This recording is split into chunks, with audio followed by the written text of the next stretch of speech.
Start. नवजात शिशु का क्रंदन बाहरी दुनिया के प्रति उसकी प्रतिक्रिया की अभिव्यक्ति है। स्टॉप। अभिव्यक्ति की इच्छा किसी व्यक्ति की भावनाओं, कल्पनाओं एवं चिंतन से प्रेरित होती है और अपनी अपनी क्षमता के अनुरूप होती है। स्टॉप। अपनी भावना या अपने मत को अभिव्यक्त करने की आकांक्षा कभी कभी इतनी प्रबल हो जाती है कि मनुष्य अकेला होने पर अपने आप से बातें करने लगता है। स्टॉप। परंतु अभिव्यक्ति की निर्दोषता या सदोषता का सवाल तभी खड़ा होता है जब अभिव्यक्ति संवाद का रूप ग्रहण करती है व्यक्तियों के बीच या समूहों के बीच। Stop para. विचारों का आदान प्रदान मानव सभ्यता के साथ शुरुआत से ही जुड़ा हुआ है। स्टॉप। विचारों के आदान प्रदान से मानव का व्यक्तिगत विकास तो होता ही है, समाज की सामाजिकता भी इसी से बनती है और उसका विकास भी होता है।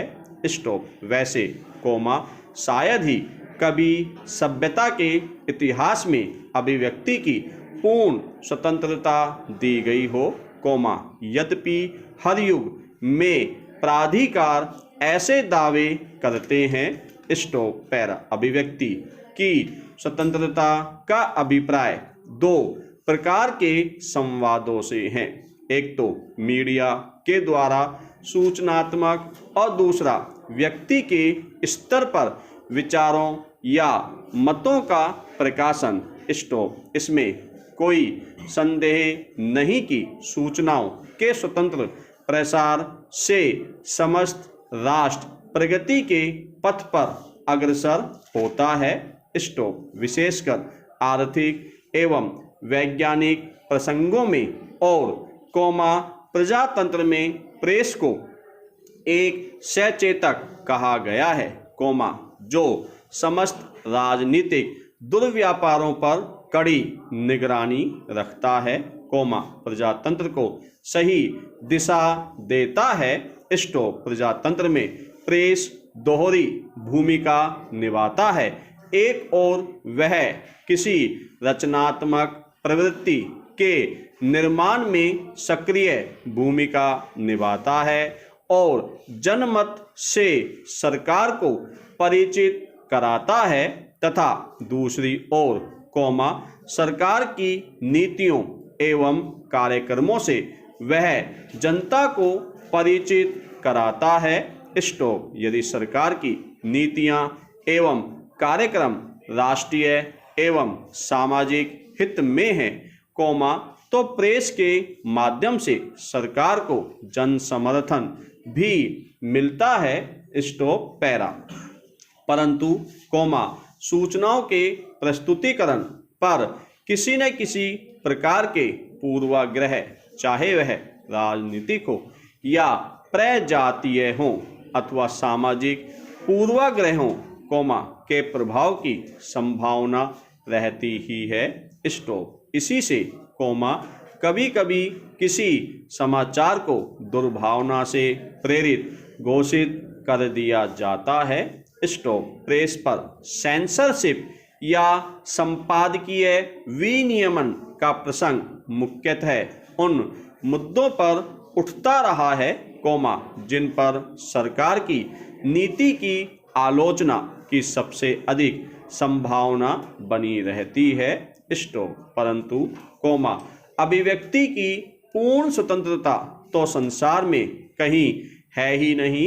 स्टॉप। हमारा संविधान भी अभिव्यक्ति की स्वतंत्रता तो देता है, परंतु कुछ हिदायतों के साथ कि उस अभिव्यक्ति का प्रभाव देश की एकता, अखंडता एवं संप्रभुता पर नहीं पड़ना चाहिए, सामाजिक व्यवस्था या सौहार्द को ठेस नहीं पहुंचनी चाहिए, न्यायालय की अवमानना नहीं होनी चाहिए और अभिव्यक्ति दुर्भावनापूर्ण नहीं होनी चाहिए। Stop para. कोई भी व्यक्ति गाली देने या किसी को अपमानित करने की स्वतंत्रता दिए जाने की वकालत नहीं कर सकता। स्टॉप।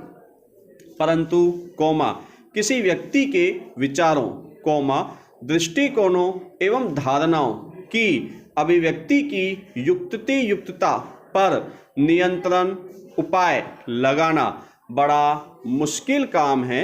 स्टॉप। हर आदमी यह सोचता है कि उसके विचार स्वतंत्र हैं कोमा किंतु क्या इन सभी स्वतंत्र विचारों की अभिव्यक्ति को स्वतंत्रता देना उचित होगा। पैरा। कोई भी अधिकार प्राप्त करना तभी संभव हो पाता है जब उत्तरदायित्व लेने की इच्छा तथा दृढ़ता हो। स्टॉप। अभिव्यक्ति की स्वतंत्रता भी कई उत्तरदायित्व साथ लेकर आती है। स्टॉप। यदि कोई भी समाज इन उत्तरदायित्वों की पूर्ति करने में अक्षम है तो वह समाज अभिव्यक्ति की स्वतंत्रता का अधिकारी कैसे हो सकता है। यदि किसी व्यक्ति की अभिव्यक्ति से परिवार कोमा समाज या देश में किसी भी प्रकार का नकारात्मक प्रभाव पड़ता है तो क्या ऐसी अभिव्यक्ति का दमन उचित नहीं। आज का युग सोशल मीडिया का युग है। स्टॉप। किसी भी देश कोमा समुदाय कोमा जाति कोमा उम्र कोमा लिंग कोमा शैक्षणिक स्तर वाले सभी व्यक्ति सोशल मीडिया का प्रयोग कर रहे हैं।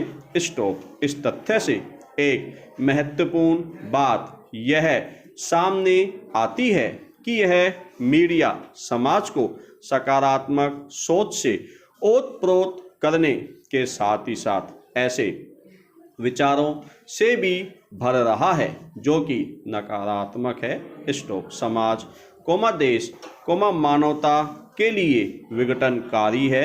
स्टॉप। अतः यह स्पष्ट हो जाता है कि अभिव्यक्ति की स्वतंत्रता को एक सीमा में बने रहना अति आवश्यक है अन्यथा द्वेषपूर्ण कोमा हिंसात्मक कोमा विघटनकारी विचारों के प्रसार में अधिक समय नहीं लगता। स्टॉप। अभिव्यक्ति की स्वतंत्रता का एक पहलू यह भी है कि कौन व्यक्ति किस स्थिति तथा किस स्थान पर कौन सी बात कर रहा है। स्टॉप। यह व्यक्ति के इर्द गिर्द मौजूद समुदाय पर तो निर्भर करता ही है परंतु इस पर बात भी निर्भर करता है कि वह व्यक्ति किन विचारों वाला है या वह किस मानसिक स्थिति से गुजर रहा है। स्टॉप। क्योंकि यह भी निश्चित नहीं है कि जो व्यक्ति या वस्तु या स्थिति किसी के अनुसार आज खराब है कोमा भविष्य में भी उस व्यक्ति के लिए बुरी ही होगी। स्टॉप। ऐसे में किसी भी व्यक्ति कोमा दल कोमा समुदाय को अभिव्यक्ति की पूर्ण स्वतंत्रता दे देना विध्वंसकारी ही होगा। स्टॉप। पैरा। मार्च 2015 को सर्वोच्च न्यायालय ने भारतीय सूचना प्रौद्योगिकी अधिनियम की धारा 66 कै को अभिव्यक्ति की स्वतंत्रता पर हमला करने वाला बताते हुए निरस्त कर दिया। स्टॉप। उच्चतम न्यायालय ने अपने निर्णय में कहा कि इस धारा को समाप्त करना ही होगा कोमा क्योंकि यह अभिव्यक्ति की स्वतंत्रता पर लगने वाले उचित प्रतिबंधों की परिधि से आगे चली गई है। स्टॉप। न्यायालय ने यह तर्क भी मानने से इनकार कर दिया कि अनुच्छेद 19 उपधारा 2 सार्वजनिक व्यवस्था को देखते हुए वाक व अभिव्यक्ति की स्वतंत्रता पर लगे युक्तियुक्त निर्बंधन के संगत है। स्टॉप। न्यायालय के अनुसार कोमा धारा 66 कै संविधान के इस अनुच्छेद का उल्लंघन करती है। स्टॉप। लेकिन अपना निर्णय सुनाते हुए पीठ ने सरकार को अनुमति दी कि वह उन वेबसाइटों को ब्लॉक कर सकती है, कोमा जो सांप्रदायिक तनाव, कोमा सामाजिक वैमनस्य फैला रही हों या दूसरे देशों के साथ भारत के संबंधों को प्रभावित कर रही हों। स्टॉप।